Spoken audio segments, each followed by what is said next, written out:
क्योंकि मसीह को कबूल करना एक आम नबी को कबूल करना नहीं था। जी जी जी, ठीक है सर। बिल्कुल। मसीह को कबूल करना यशायाह 9 बाब 6 आयत वाले आदमी को कबूल करना था, उस नबी को कबूल करना था। हम उसको थोड़ा सा पढ़ेंगे।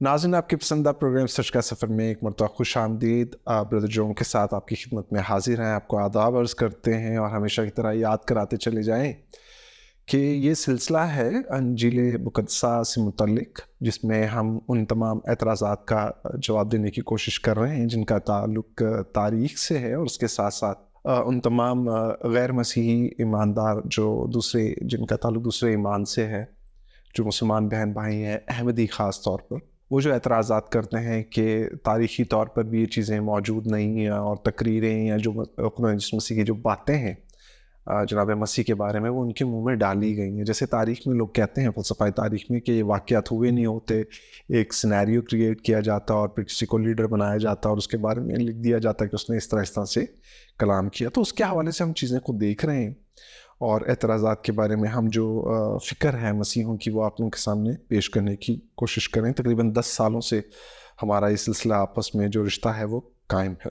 इस प्रोग्राम में, जिसमें आज हम आपके सामने दोबारा से सवालात रखेंगे, मैं चाहूँगा कि आप 15वें बाब की 10वीं आयत को पढ़ें, और उसमें जो मेरे साथ बल्कि मिलकर हम इकट्ठे पढ़ते हैं। जो भाई, ये बहुत खूबसूरत बात है और छोटा सा पीस है एक, और बहुत इंपॉर्टेंट है, जिसे लोग नहीं समझते। फिर उसने लोगों को पास बुलाकर उनसे कहा कि सुनो और समझो। और मैं ये देख रहा था कि जब तक आप जनाब मसीह के साथ उनके पास नहीं जाते, उनकी गुफ्तगू को नहीं सुनते और समझने की कोशिश करते हैं, तो चाहे आप जितने बड़े आलिम, मुतर्रिज़ीन आलिम ही होते हैं, एक्चुअली बहुत पढ़े लिखे होते हैं, लेकिन अगर हाँ, उसके बावजूद आप ये देखिए कि उनको छोटी छोटी बातें जनाब मसीह की जो ज़िंदगी को तब्दील कर देती हैं, माशरों को, हुकूमतों को तब्दील कर देती हैं, और जिन हुकूमतों के बारे में आप ख्वाब देख रहे होते हैं कि वेलफेयर स्टेट बन जाएं, उसके पीछे अगर आप जाएं तो अंजील मुक़द्दसा का जो जनाब मसीह की तालीम है, उसकी बुनियाद। तो आप ये देखिए कि ज़रूरी बहुत है उनके साथ बैठना, उनकी गुफ्तगू को सुनना, क्योंकि वो कोई आइडिया नहीं है, वो शख्सियत है, वो ज़िंदा है और उन्होंने वापस आना है। तो जब तक आप ये देखें कि उनके साथ नहीं बैठते, हम शागिर्दों को, अगर आप उनकी ज़िंदगी में देख लीजिए, जनाब मसीह को ठीक से टाइम नहीं देते थे, उनकी गुफ्तगू पर गौर व फिक्र नहीं करते थे, तो अक्सर गलतफहमी का शिकार हो जाते थे। मैं जब इस 16वें बाब पे आज हम डिस्कस करेंगे, जो भाई के पास सवाल हैं, हमारे पास हैं, तो मैं देख रहा था कि पीछे जब हम चले आते हैं 14वें बाब से, तालीम के बाद जब जनाब मसीह का सिलसिला शुरू होता है अपने बारे में गुफ्तगू करने का, तो लोग जो अंजील नवीस है, उन्होंने ये लिखा कि लोग मुताज्जिब होते थे, लोग हैरान और परेशान होते थे। हमें हेरोदिस एंतिपास नज़र आता है, वो कहता है कि ये यूहन्ना बपतिस्मा देने वाला ज़िंदा हो गया। और जो शागिर्द हैं, वो जनाब मसीह को कभी बहुत समझते हैं कि पानी पे चल के आ रहे हैं, कभी क्या बात कर रहे हैं।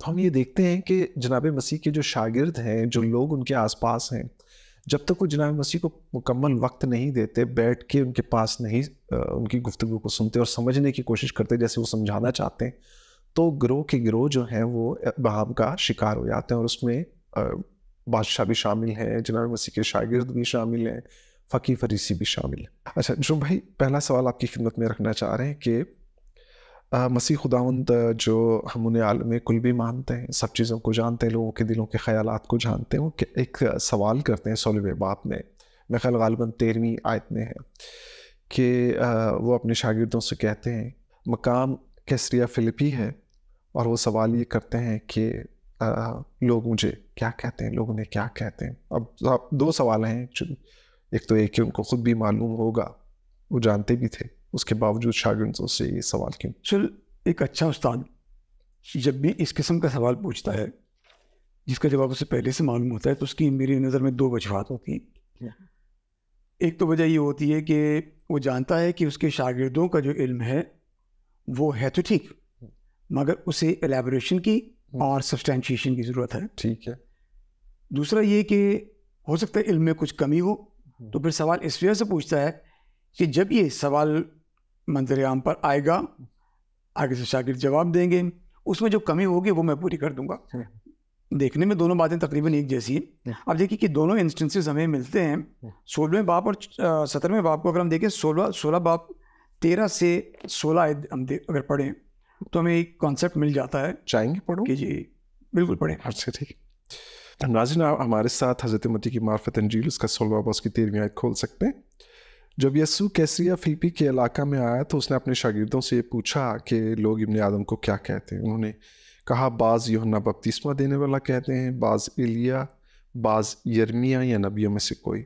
उसने उनसे कहा, मगर तुम मुझे क्या कहते हो? शमौन पतरस ने जवाब में कहा, तू जिंदा खुदा का बेटा मसीह। यीशु ने जवाब में से कहा, मुबारक है तू शमौन बरयोना, क्योंकि ये बात वो गोश्त और खून ने नहीं बल्कि मेरे बाप ने जो आसमान पर है तुझ पर जाहिर की। अब आप 17 पर आ जाएं। 17 बाब उसकी 10 से 13। शागिर्दों ने उससे पूछा कि फिर फ़कीह क्यों कहते हैं कि एलिया का पहले आना ज़रूर है?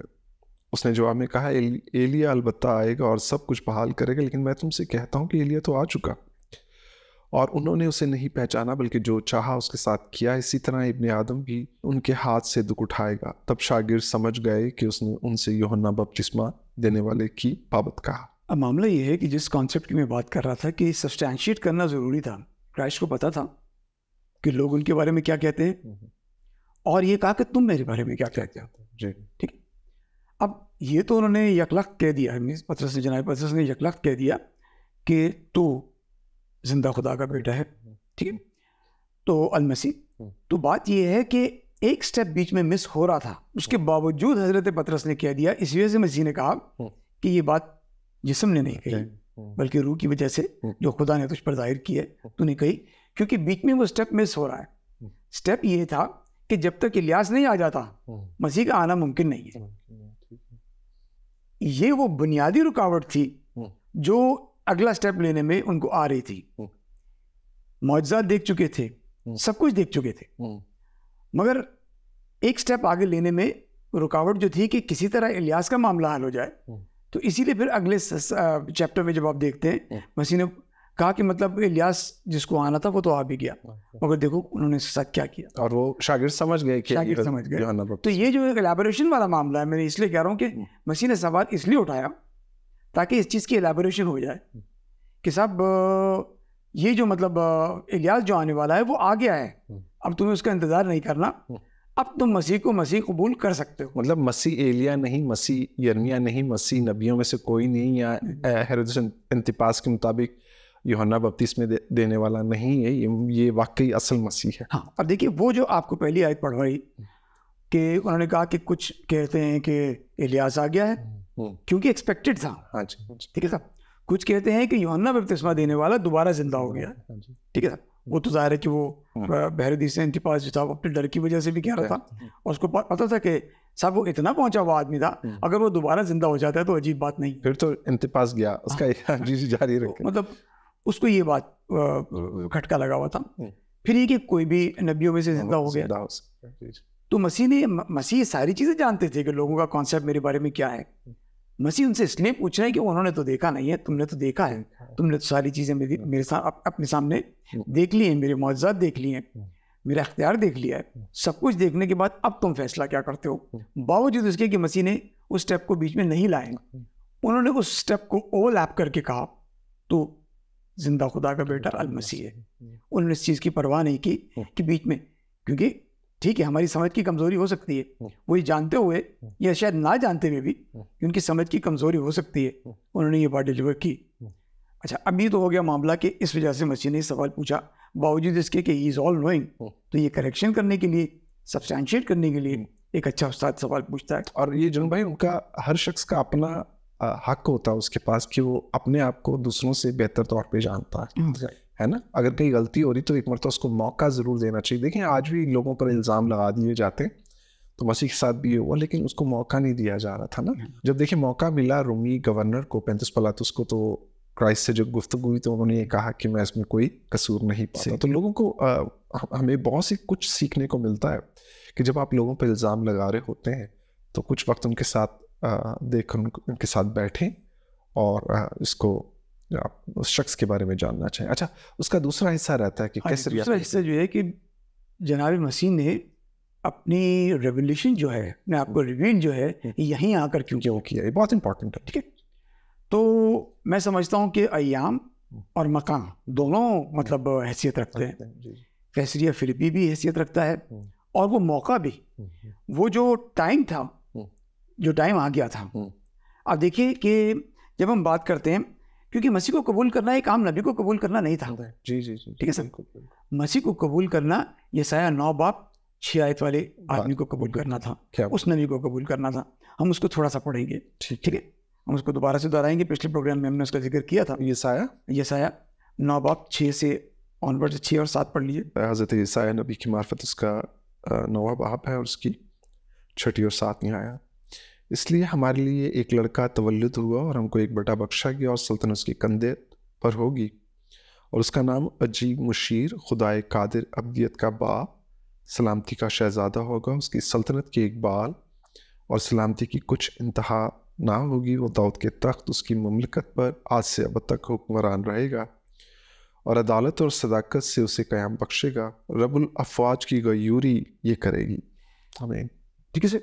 तो अब आप देखिए कि ये जो ज़ात जिसके ये टाइटल्स आ रहे हैं बीच में, इस ज़ात को कबूल करने की बात आ रही थी, तो इस ज़ात को ऐसे ही कबूल नहीं किया जा सकता था। उससे पहले मसीह को कुछ करना था। लिहाजा आप देखिए कि 16वें बाब से पहले 21 मौजज़ात हैं और 16वें बाब के बाद सिर्फ 6 मौजज़ात हैं। यानी 21 मौजज़ात में कौन कौन से मौजज़ात हैं? आपका पानी पर इख्तियार, आपका मौसम पर, तूफानों पर इख्तियार, आपका बदरुओं पर इख्तियार, आपका जिंदगी पर इख्तियार, यानी मुर्दों को आपने जिंदा किया, आपने आंखों से मतलब पैदाइशी तौर पर नाबीना लोगों को ठीक किया, लंगड़ों को ठीक किया, बदरू ज़दा लोगों को आपने जो है, बदरू गिरफ्तार लोगों को आज़ाद किया। ठीक है सर। और लेपर्स को ठीक किया आपने, यानी हर तरह की बीमारी ठीक की। मालूम होता था दुनिया की हर चीज़ का कंट्रोल आपके हाथ में है। तो ये जो बात है, अजीब मौजज़ात अजीब, आपका पैदा होना अजीब, आपकी मोहब्बत अजीब, जैसे हमने पिछली दफ़ा जिक्र, खुदाए कादिर सही जचता है। तो ये आप देखिए कि बहुत जगह हमें ये महसूस होता है कि उनको उस नेचर की वजह से, वो जो उनके अंदर मौजूद था इलाही नेचर, उसकी वजह से उनको जो है मतलब उसकी मतलब आप समझ लीजिए की वजह से उन्होंने वो काम किए, लोगों को जिंदा किया जब, तो वहाँ उनको खुदा का कॉन्सेंट लेने की ज़रूरत नहीं पड़ रही थी, क्योंकि वहाँ उन्होंने कहा कि मालिक मैं तो जानता ही हूँ कि आप हमेशा मेरी सुनते हैं, मगर ये इन लोगों की वजह से, ताकि ये यकीन करें कि आप ही ने मुझे भेजा। तो आपको वो नेचर नज़र आ रहा था, वो नेचर ही इख्तियार रखता था। तो ये जो मामला था कि इसके दो पहलू हैं, एक तो ये कि अजीब मुशीर, खुदाए कादिर। अब खुदाए कादिर वाला एलिमेंट जो था वो अब हजम होने वाली चीज़ नहीं थी। आप देखिए कि वो शागिर्दों को उस वक्त भी समझ में नहीं आ रही थी, क्योंकि इनकार्नेटेड गॉड के बारे में कोई तसव्वुर यहाँ मौजूद नहीं था और इसको हजम करना मुश्किल काम था। इसीलिए मसीह ने मौजज़ात करके ये पहले साबित किया कि मैं अल-मसीह हूँ। अब देखिए, और फिर अगले ही बाब में वो चीज़ आ रही है कि मसीह की जब ट्रांसफिगरेशन का मामला आता है कि मसीह ऊंचे पहाड़ पर 3 शागिर्दों को ले जाते हैं और 3 शागिर्दों को ले जाने के बाद वहाँ पर उनका चेहरा तब्दील हो जाता है और उनका नूरानी चेहरा नज़र आने लगता है। उनका जो बर्फ़ से ज़्यादा सफ़ेद, हाँ बिल्कुल, उनके जो लिबास जो है वो बर्फ़ से ज़्यादा सफ़ेद हो जाता है। और फिर हज़रत मूसा और हज़रत एलिया उनको दिखाई देते हैं शागिर्दों को कि उनके साथ महफ़िल गुफ्तगू हुआ। तो अब देखिए कि ये मामला कि साहब अब ये खुदाए कादिर वाला मामला, वहाँ आपको थोड़ी सी ग्लिम्स उसकी मिलती है। आप देखिए कि ये बताना बहुत ज़रूरी था, क्योंकि आगे ही अगले चैप्टर में ये बात आ रही है कि साहब उसने फिर उनको बताना शुरू कर दिया कि ज़रूर है कि इब्न इंसान इंसानों के हाथों की हवाले किया जाए, वो उसे दुख दें, उसे कत्ल करें और तीसरे दिन मुर्दों में से वो उठे। तो बात यह है कि बताना ये ज़रूरी था कि मैं अल-मसीह हूँ, मगर जब मुझ पर ये वक्त आए, क्योंकि मैं ऑल नोइंग हूँ, मैं जानता हूँ ये वक्त आने वाला है, तो जब मुझ पर ये वक्त आए तो घबरा ना जाना, तुम इस मौजज़े को याद करना, इस ट्रांसफिगरेशन को याद करना कि जिस वक्त मैं खड़ा हुआ था, जिस वक्त मैं हज़रत इलियास और मूसा के साथ मैं भी गुफ्तगू था, उस वक्त मेरी हालत क्या थी, उस हालत से ही तुम अंदाज़ा लगा लेना और घबराना जाना। ठीक है, तो वो बहुत ज़रूरी था। तो देखिए कि अच्छा, जो दूसरा पहलू कैसरिया फिलिपी, हाँ कैसरिया फिलिपी, एक तो ये मकाम मतलब सॉरी अय्याम, यानी कि जो दिन था, यानी कि जो वक्त था, ये इम्पोर्टेंट था। दूसरा वो जगह इम्पोर्टेंट क्यों थी? आप देखिए कि कैसरिया फिलिपी को अब दो कैसरिया हैं। एक तो कैसरिया वो जो है मेडिटेरेनियन के पास है, और दूसरे कैसरिया फिलिपी जो है ये निफ्ताली के पास, ये निफ्ताली वाला तकरीबन 25 किलोमीटर ये जो है आप कह लीजिए कि गैलीली से दूर है, और बावजूद इसके कि इतना बड़ा फासला नहीं है, 25 मील गलबन, तो इतना बड़ा फासला नहीं है। आप देखिए कि उसके बावजूद गलील के लोग गो के बड़े तहरीकी थे, मगर मज़हब से दूर नहीं थे वो। ये लोग मज़हब से दूर थे। और अगर आप ओल्ड टेस्टामेंट उठाकर देख लें तो दान का इलाका जो मतलब एरिया जो है ये सारा ये वही इलाका है, और यहाँ पर बाल की जो है वो परस्तिश की जाती थी। यहाँ बड़ी एक गार थी, और गार के ऊपर से एक आबशार बहता था, जो इस वक्त तो बंद है, मगर पानी अब भी बहुत आता है। ये सोर्स है मतलब जॉर्डन रिवर की, हाँ जी, ये सोर्स है। तो आप देखिए कि वहाँ पर अजीब किस्म की मतलब रसूमात होती थी, मजहबी प्रोस्टिट्यूशन कह लें आप उसको, सेक्सुअल मतलब इंटरेक्शन होता था वहाँ पर, और जाहिर है कि वो लीगल सेक्सुअल इंटरेक्शन, फितरत का देवता। हाँ, जो वो ये कह रहे थे, वो ये कहते थे कि जो बाल देवता पहले था वो कन्वर्ट हो गया, आप समझ लें कि ग्रीक और गॉड ऑफ फर्टिलिटी, ठीक है, उसके अंदर कन्वर्ट हो गया। तो उनका तस्वुर ये था कि सर्दियों में तो ग्रीक गॉड ऑफ फर्टिलिटी चला जाता है, मगर हम उसको कॉल किस तरह से करते हैं, कॉल इस तरह से करते हैं कि हम वो रसूमात अदा करके, वो सेक्सुअल इंटरकोर्सेस करके, वो सारी चीज़ें करके हम उसको इनवाइट करते हैं कि वो आता है, और फिर जो है हमें जो है वो अपने जो भी मतलब बदी उनके लिए नेकी का एक वो था।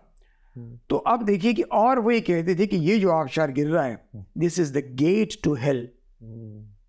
ठीक है सर। तो बात यह है कि मसीह ने जब पूरा शागिर्दों को तैयार कर दिया, अब कहा कि अब ये पूरी तरह तैयार हैं, अब इनको रेड लाइट एरिया में लेके जाने से कोई खतरा नहीं। कहा देखो अब ये दुनिया है जहाँ लज्जत है, गुनाह की लज्जत है, और ये दरवाज़ा हेल को जा रहा है। तुमने मेरे काम देखे हैं, एक दरवाज़ा मैं हूँ जो हेवन को जाता है। क्या बात। अब तुमने डिसाइड करना है, तुम्हारे पास ये चॉइस है। लेकिन अच्छा उस्ताद जो है उसकी सबसे बड़ी बात क्या है कि अपने शागिर्दों को वो फ्री चॉइस दे रहा है। हाँ जी, यू हैव एवरी चॉइस, अभी लौट जाओ, क्योंकि I am not going to give you an easy life.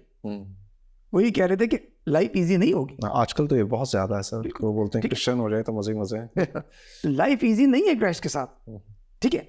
क्योंकि आप देखिए कि इवन आप देखिए कि जब खुतबतुल जबल में मसीह ने बात की, पहाड़ी आवाज़, तो हाँ जी, आखिरी जुमला जो है मसीह का यही है उसके अंदर, जब लोग तुम्हें नाहक लान तान करें मेरी वजह से नाहक लान, तो ये एक्सपेक्टेशन है कि साहब जब आप मसीह के पीछे जाएंगे फूलों के तो हाँ, फिर जो है मतलब आप ये समझ लेना कि लाइफ इजी नहीं होगी। बुद्धा की तरह आप कमल के फूल पे नहीं बैठे होंगे, तो लाइफ इजी नहीं है। तो मसीह क्लियर कट ये कह रहे थे, life by coming after me is not easy. ठीक है, तो आपको इस वक्त डिसाइड करना है क्या वो तख्तेदार लोगे या यहाँ पर जो है मसीह को खुदा का बेटा कहना कब है। हाँ। है ना, आप वो जगह देखें। तो आप देखिए कि वहां उन्होंने कहा कि यहाँ खड़े होकर डिसाइड करो, this is the gate to hell, I am the gate to heaven. तो इसलिए कहा कि अब बताओ कि लोग। अच्छा जुनून भाई, मैं इस पे जब स्टडी कर रहा था तो मैं एक मुफस्सिर को पढ़ रहा, उसने बड़ी खूबसूरत बात की। कहते हैं देखें ये जो वो जगह इसको तसव्वुर में लेकर आए, कह रहे हैं कि 14 मंदिर हैं बाल के, 3 मंदिर हैं जो हेरोदेस आज़म ने अगस्तस के बनाए, फिर जो फर्टिलिटी आप वो जो कर रहे हैं प्रैक्टिसेस हैं, और कह रहे हैं वहाँ जो मुजस्मे उन्होंने उसमें वो कह रहे हैं कि वहाँ जो मुजस्मे बने हैं वो इंसानों को उनकी कमाईगी का एहसास दिलाते हैं, क्योंकि वो ऊपर से उनको ऐसे करके देख रहे हैं, और कह रहे हैं कि वहाँ पर वो बता रहे हैं कि हम खुदा हैं, वो बता रहे हैं कि हम तुम पर हाकिम हैं, और वहाँ पर जनाब मसीह पहुँचते हैं। इनको जैसे आपने कहा कि लेकर आया जाता है, शागिर्दों को लेकर आया जाता है वहाँ पर। और वहाँ पर जनाब मसीह जो अपने लिए कहते हैं कि देखें कि लोमड़ी के भट्ट होते हैं लेकिन इब्ने आदम के लिए सर छुपाने को जगह नहीं है ना। जो एक मेरे ख्याल 2 या 3 पोशाक होंगी उनके पास खाने के लिए, जिस तरह का उनका सिलसिला था, लोग उनको खाने के लिए ला के देते होंगे। क्योंकि मुझे याद है जो मौजे होते हैं तो वो कहते हैं तुम्हारे पास क्या है, हमारे पास कुछ नहीं, एक बच्चे के पास कुछ पड़ा हुआ है। तो यहाँ से ही पता चलता है कि जहाँ लोगों के पास कुछ नहीं था वहाँ शागिर्दों और मसीह के पास भी कुछ नहीं था। शायद पैसे हो कुछ, लेकिन वो लेके नहीं चलते थे। क्योंकि हमें याद है कि वो जब सामरी औरत से मिले तो उनके पास पानी पीने के लिए बर्तन भी नहीं था। तो यहाँ पर एक ऐसा शख्स जो इस तरह की मुनादी कर रहा है हमेशा की बादशाहत की, और उसके पास कुछ भी नहीं है, वो जहाँ अपने शागिर्दों को दावत देता है, दावत फ़िक्र देता है। मैं जब देखता हूँ दिल खून के आंसू होता है कि जो टीचिंग दी जा रही है लोगों को, और वो दौलत के लिए, पैसे के लिए दुआएं कर रहे होते हैं, लेकिन वो अपने मालिक की तरफ नहीं देख रहे होते हैं, जो इब्रानियों के ख़त में है कि उसकी तरफ देखना। और उसकी तरफ जब देख रहे होते हैं तो रिट्रिक बोनहोफर की मैं चाहूँगा कि हम जो हमारे रीडर्स दोस्त हैं, भाई हैं, वो उसमें उनकी तस्वीर लगाएं, उनकी बुक वगैरह के बारे में लगाएं कि उसने किस तरह की ज़िंदगी गुजारी। वो वैसी थी जैसे मसीह की ज़िंदगी थी। मसीह ने किस तरह की ज़िंदगी गुजारी, इब्रानियों के ख़त में यही लिखा है कि हमने उसकी तरफ देखते रहना है। क्योंकि आज भी हम ऐसे ही दौर में रह रहे हैं जहाँ दुनिया ने इतनी तरक्की कर ली है कि हर जगह ही कैसरिया फिलिपी हो गई। अब ये नहीं कि हमें उधर जाना पड़े ऐसी जगहों पर, आज तो आपके घरों में कैसरिया फिलिपी बन जाता है। तो ये बड़ा लम्हा फ़िक्रिया कि हम इन चीज़ों के बारे में गौर करें, और साथ ही तारीख़ी तौर पर हम कुछ चीज़ें दिखाना चाहेंगे जोसेफिस का नाम और उनकी बुक्स के बारे में, जहाँ पर वो क्योंकि लोग ये कहते हैं कि सारी बातें मिथ्स हैं, और खुदा यीशु मसीह की शख्सियत को बुलंदो बाला दिखाने के लिए ये क्रिएट करके सिनेरियो, इनका कोई वजूद नहीं था। तो हम चाहेंगे कि आपको वो स्लाइड्स वगैरह दिखाएं जगहों की, और कहने का मकसद ये कि मसीह के मुंह में, जैसे इंट्रोडक्शन में बात की, ये बातें डाली गई। और जब मैं इस पर गौर कर रहा था तो मेरे लिए एक हैरत का मकाम ये था कि शागिर्द ये बातें कर नहीं सकते थे, क्योंकि एक हैरत अंगेज़ बात जो भाई कि जहाँ पर ये बात हुई, जहाँ पर लोग ये एतराज़ कर देते हैं कि जनाब मसीह के मुंह में बातें डालेगी, वहीं पर जनाब मसीह के बारे में कोई अपने हाथ से ये क्यों लिखेगा कि उन्होंने कैफा को कहा ऐश तहम दूर हो। मतलब कोई अपने बारे में कैसे तरजीह दे देगा? क्योंकि रसूलों के अमाल में हमें ये जिक्र मिलता है, वो रेफरेंस भी दिखाएंगे कि कैफा को, हज़रत पतरस को ख़ास मकाम हासिल था, और वो उस वक्त तक ज़िंदा थे जब ये बातें तहरीर में लाई जा रही थी। क्या आपने तो उस पर पहले भी बहुत ज़्यादा बात की कि इसकी डेट्स इस तरह की हैं कि शागिर्दों का वजूद उधर मौजूद था, और हज़रत यूहन्ना जो हैं वो तो 90 की दहाई तक ज़िंदा रहे। तो ये हम जो तारीख़ी हमारा पॉइंट ऑफ व्यू है साथ रखने का, एतराज़ात के जवाब देने का, तो उसमें ये कि पॉइंट ऑफ एम्बैरसमेंट वहाँ पर मौजूद है, और उसकी मौजूदगी में हम ये नहीं कह सकते कि जो मसीह को बुलंदो बाला या मसीहत को बुलंदो बाला दूसरों से ज़्यादा उसको इज़्ज़त देना चाहते हैं, वो अपने बारे में गलत बातें लिखें।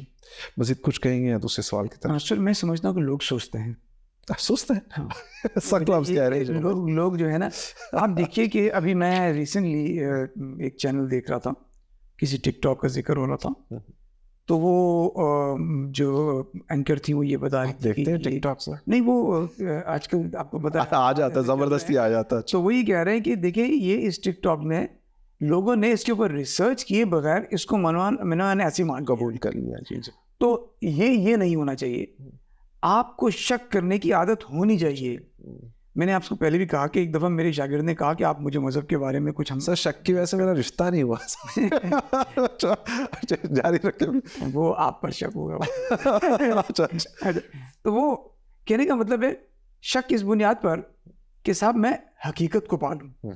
शक इस बुनियाद पर नहीं कि मुझे शक ही करना है, शक इस बुनियाद पर कि शक करके परखा जाए, उसको ठोक बजा कर जो है एक्सेप्ट करें। देखिए आप कोई भी चीज़ जब खरीदने जाते हैं बाजार से, कितना ठोक बजा के देखते हैं। सही बात। गाड़ी खरीदने जाएंगे, कभी इधर से घूमते हैं, कभी उधर से घूमते, कभी टायर घूमते, कभी ये करते, कभी वो करते। उसका डेट पूछते हैं, कभी कुछ पूछते हैं, कभी कुछ लेबल सारी चेक चीज़ें करते हैं, पूछते हैं। एक्सपायरी तो नहीं है। हाँ जी। हाँ, फिर उसके बाद उसके कागजात देखते हैं। भाई जहाँ तो जिंदगी का मामला हुआ वहाँ क्या क्यों नहीं देखते आप सारी चीज़ें? ये तो ज़्यादा ज़रूरी है ना। या तो आपकी ज़िंदगी दांव पे लगने वाली है, हमेशा इसके लिए आप रिसर्च ही नहीं कर रहे। फलां मेरा अब्बा था, उसने कहा ठीक कहा होगा। कैसे ठीक कहा होगा? तुम्हारे अब्बा को तुम्हारे दादा ने बताया वो गलत था, दादा को दादा ने बताया, तो भाई तुम भी कुछ पढ़ लो, तुम भी कुछ रिसर्च कर लो। एक साहब तो मुझे कहने लगे यार फलां साहब जो है आपके बारे में ये कहते हैं, आपके मज़हब के बारे में टेलीविज़न पर आते हैं ये कहते हैं। तो मैंने उनसे पूछा, मैंने कहा भाई सिर्फ उनकी बातें करते हो, खुद भी कुछ पढ़ते हो? सही बात है। तो भैया दूसरों की बातें सुनकर उसका इल्म आगे नहीं बढ़ाना चाहिए, थोड़ी सी रिसर्च करना। अहमद दीदाद की शायद गालिबन बात कर रहे हैं, या जाकिर नाइक साहब, बड़े मोअज़्ज़िज़ हैं। और लेकिन ये कि जब उनके ऊपर रिसर्च की जाती है, जब उनकी स्पीचेस को सुना जाता है, उनके मनाज़रों को देखा जाता है, तो हैरत ये होती है कि अंदाज़ा ये होता है कि उन्होंने भी दूसरे मुतरज़ीन की कुतुब पढ़ी, और ये कि जो उन्होंने एतराज़ात की अंजीर मुक़द्दसा से या ओल्ड टेस्टमेंट को जब उन्होंने अपनी तनकीद का निशाना बनाया, तो जैसे आप कहते हैं कि बड़ी आसान सी बात कि वो ऊपर वाली आयतें गायब कर देते हैं या नीचे वाली आयत को नहीं पढ़ते हैं, और जो उनका मकसद बयान कर रही होती है, जो कि उनका मकसद बयान नहीं कर रहे होते, वो अपना मकसद निकाल रहे होते हैं, तो उसको बयान करके वो स्कॉलर्स बन जाते हैं। हालांकि स्कॉलर्स नहीं होते, वो उनको उनके जो अपने दीन के लोग हैं उन्होंने उनको ठीक से कबूल नहीं किया, कि वो कहते हैं कि ये रिप्रेजेंट नहीं करते हैं हमारे दीन को, क्योंकि ये कुरान के फॉर एग्ज़ाम्पल अहमद दीदाद या जाकिर नाइक साहब जो हैं वो कुछ इस तरह की बातें कर जाते हैं जो अहमदी हजरात से मिलती हैं जनाब मसीह की सलीब के हवाले से, क्योंकि कुरान के मुताबिक, जो कुरान शरीफ के मुताबिक अगर आप ये देखें तो इस बात की अक्सरियत कायल ही नहीं कि वो सलीब के मकाम तक पहुँचे। लेकिन जब अहमद दीदाद साहब या जाकिर नाइक या इस तरह के जो लोग हैं जो ब्रिटेन में बैठे हुए हैं और वो उर्दू बोलने वाले हैं और उनके अंदर वो मोअज़्ज़िज़ बने हुए हैं, लेकिन वो जितनी नाइंसाफ़ी से काम लेते हैं और जिस तरह से इल्म का या स्कॉलरशिप का सत्यानाश करते हैं, तो हैरत होती है कि मैं एक साहब को सुन रहा था, उस पर प्रोग्राम भी करूँगा, आपको दावत दूंगा उस प्रोग्राम में। वो कहते हैं कि मसीहत 325 ईस्वी बाद मसीह के उससे पहले वजूद नहीं रखती थी, कॉन्स्टेंटाइन ने किया। और फिर वो मैं प्रोग्राम्स देखता हूँ तो वो देखते हैं कि जी कभी स्पेन में, कभी इटली में, कभी कहाँ यूरोप में जाके खड़े होते हैं, ये हमारा मुल्क था। तो मुझे तारीख़ का तालिबे इल्म हुआ, आपसे सीखा कि क्रिटिकली देखें, शक करें। जैसे मैंने पहले कहा मेरा रिश्ते का भी प्रॉब्लम हुआ, तो वो क्रिटिकली चीज़ों को देखना जो है ना बड़ा ज़रूरी है, क्योंकि इस पर आपकी ज़िंदगी का दारोमदार है, आपकी हमेशा की ज़िंदगी का दारोमदार है। और सिर्फ ये नहीं कि आपको, क्योंकि मसीह ने कहा कि आप दुनिया का नमक हैं, आप ज़मीन का नमक है, आप दुनिया का नूर हैं, तो आपको लोग देख रहे हैं, आप किस तरह चल रहे हैं, आप क्या कर रहे हैं, तो आप मुतासिर करते हैं। आप चलती फिरती इंजील हैं, आप जनाब मसीह का जिंदा ख़त हैं, जैसे हज़रत पौलुस रसूल कहते हैं। आप शाही कानों का फ़िरका हैं, और शाही कानों का फ़िरका वही हो सकता है जिसको अपने बारे में, अपने जो उसकी निस्बत है अपने ईमान से, अपने दीन से, उस पर वो ठीक से कायम हो। आई थिंक मेरे एक सवाल के ऊपर ये प्रोग्राम हो चला है और आगे और सवाल बाकी हैं जो बिल्कुल। इस प्रोग्राम को यही ख़त्म करते हैं और अगले प्रोग्राम मिलते हैं। तब तक के लिए इजाज़त दीजिएगा। खुदा हाफिज़।